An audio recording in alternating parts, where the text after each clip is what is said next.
നമസ്കാരം പ്രിയപ്പെട്ട മലയാളികളെ. കേരളത്തിൽ ഇനിയൊരു പ്രളയമുണ്ടാകും. ഭയപ്പെടുത്തുന്ന ചോദ്യമാണ്. പക്ഷേ ഓരോ മലയാളിയും സ്വയം ചോദിക്കുന്ന ചോദ്യമാണ്. ഉത്തരം നമുക്ക് എല്ലാവർക്കും അറിയാം, പക്ഷെ പുറത്തു പറയാൻ ഭയമാണ്. കാരണം എൻ്റെ വായിൽ നിന്ന് ഇനിയൊരു പ്രളയം ഉണ്ടാകും എന്ന് പറഞ്ഞ് ആരെങ്കിലും കേട്ടിട്ട് അങ്ങനെ സംഭവിച്ചാൽ അവരുടെ ശാപം എന്നിൽ വന്ന് പതിക്കുമോ എന്നുള്ള ഭയം. കേരളത്തിൽ കൂടുതലും മഴയുണ്ടാകുന്നത് അറബിക്കടലിലെ നീരാവി മേഘങ്ങളാകുമ്പോഴാണ്. സ്കൂളിൽ വച്ച് മഴയുടെ സൈക്കിൾ നാം പഠിച്ചത് ഓർമ്മയുണ്ടല്ലോ. അന്തരീക്ഷത്തിലെയും ജലോപരിതലത്തിലെയും ഊഷ്മാവ് ഏകദേശം 25 ഡിഗ്രി സെന്റിഗ്രേഡിലെത്തുമ്പോഴാണ് ജലം നീരാവി പുറപ്പെടുവിക്കാൻ തുടങ്ങുന്നത്. കാറ്റും അന്തരീക്ഷ മർദ്ദവും ഇതിന് അനുകൂലമായ ഘടകങ്ങളുമാണ്. 1982 മുതൽ 2011 വരെയുള്ള 29 വർഷ കാലയളവിൽ അറബിക്കടലിൽ ഉണ്ടായ ഊഷ്മാവ് വർധന 0.6 ഡിഗ്രിയാണ്. 2011 മുതൽ 2019 വരെയുള്ള 9 വർഷത്തിനിടയിലുണ്ടായ ഊഷ്മാവ് വർധന 0.4 ഡിഗ്രി. ഇപ്പോൾ തന്നെ കേരളത്തിന്റെ തീരക്കടലിലും ഉൾക്കടലിലും ഊഷ്മാവ് ഏകദേശം 28-നും 29-നും ഇടയ്ക്കാണ്. ഭൂമധ്യരേഖയുടെ വടക്കുള്ള ഇന്ത്യൻ മഹാസമുദ്രത്തിലും അറബിക്കടലിലും ഊഷ്മാവ് 30 ഡിഗ്രിയിൽ എത്തിക്കഴിഞ്ഞു. ബംഗാൾ ഉൾക്കടലിലെ ഭൂരിഭാഗവും ഇപ്പോൾ 29 ഡിഗ്രി സെന്റിഗ്രേഡിലാണ്. ആഗോള താപനില നാം അനുദിനം കൂട്ടിക്കൊണ്ടിരിക്കുകയാണ്. ആയതിനാൽ ഇനി അങ്ങോട്ട് കേരളത്തിൽ മഴ കൂടാനേ സാധ്യതയുള്ളൂ. കഴിഞ്ഞ 2 വർഷത്തിനിടയിൽ അറബിക്കടലിലുണ്ടായ ചുഴലികളായ ഓഖിയും ലുബാനും വായുവും കേരളത്തെ തൊട്ടില്ല എന്ന മട്ടിൽ പടിഞ്ഞാറോട്ട് കടന്നുപോയത് ഭൂമിയുടെ കൊറിയോലിസ് ശക്തി ഒന്നുകൊണ്ട് മാത്രമാണ്. പക്ഷേ ചിലപ്പോൾ ചുഴലികൾ ഗതി മാറി കിഴക്കോട്ടും സഞ്ചരിക്കാറുണ്ട്.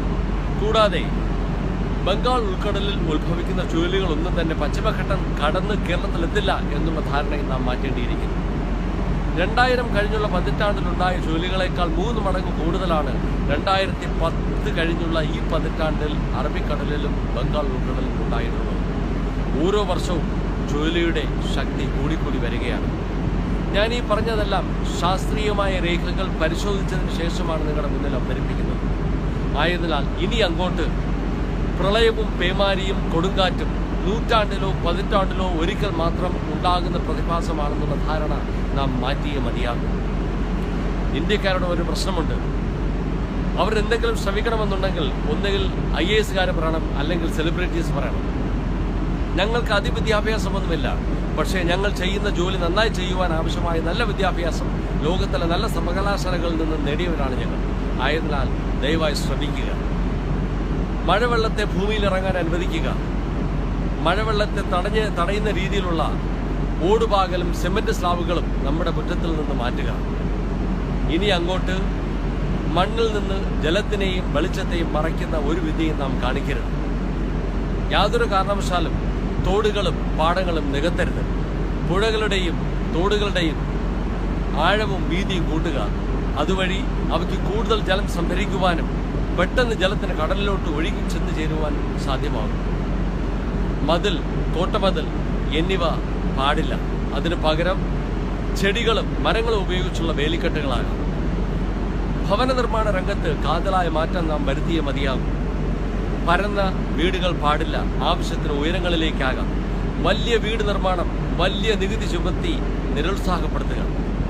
പ്രീ ഫാബ്രിക്കേറ്റഡ് ഭവന നിർമ്മാണ രംഗത്തേക്ക് നാം മാറിയേ മതിയാകും. മേൽത്തരം സിമന്റും ഫൈബറും ഉപയോഗിച്ചുള്ള പാളികളാണിത്. ഉരുക്ക് ഫ്രെയിമും കൂടിയായാൽ ആജീവനാന്തം നിലനിൽക്കും. അല്ലാതെ നാം മലകൾ തുറന്നുകൊണ്ടിരുന്നാൽ ഇപ്രാവശ്യം 81 ഉരുൾപൊട്ടൽ എന്നുള്ളത് അടുത്ത പ്രാവശ്യം 810 ചെന്ന് നിന്നേക്കാം. കടലിനോട് കളിക്കരുത്. കടൽക്കര മുഴുവൻ കടൽ ഭിത്തി കെട്ടി കടലിനെ തടുക്കാം എന്നുള്ള വ്യാമോഹം ഇനി വേണ്ട. തീരത്ത് നിന്ന് 50-100 മീറ്റർ മാറിയേ ഇനി അങ്ങോട്ട് നിർമ്മാണങ്ങൾ പാടുള്ളൂ. ഓരോ വർഷവും ശരാശരി കേരളത്തിന് 2 മീറ്റർ തീരനഷ്ടം സംഭവിച്ചുകൊണ്ടിരിക്കുകയാണ്. അശാസ്ത്രീയമായ പൊലിമുട്ട് നിർമ്മാണങ്ങളും മണൽ ഖനനങ്ങളും ഇതിന് ആക്കം കൂട്ടിക്കൊണ്ടിരിക്കുകയാണ്. ആലപ്പാടിലെ കരിമണൽ ഖനനം ചിലപ്പോൾ നമുക്ക് നക്കാപ്പിച്ച നൽകിയേക്കാം, പക്ഷെ നാം ഒരു വലിയ ദുരന്തം ഇരന്നു വാങ്ങുകയാണ്. ആയതിനാൽ നാം മാറുക, മാറി ചിന്തിക്കുക, മാറി പ്രവർത്തിക്കുക.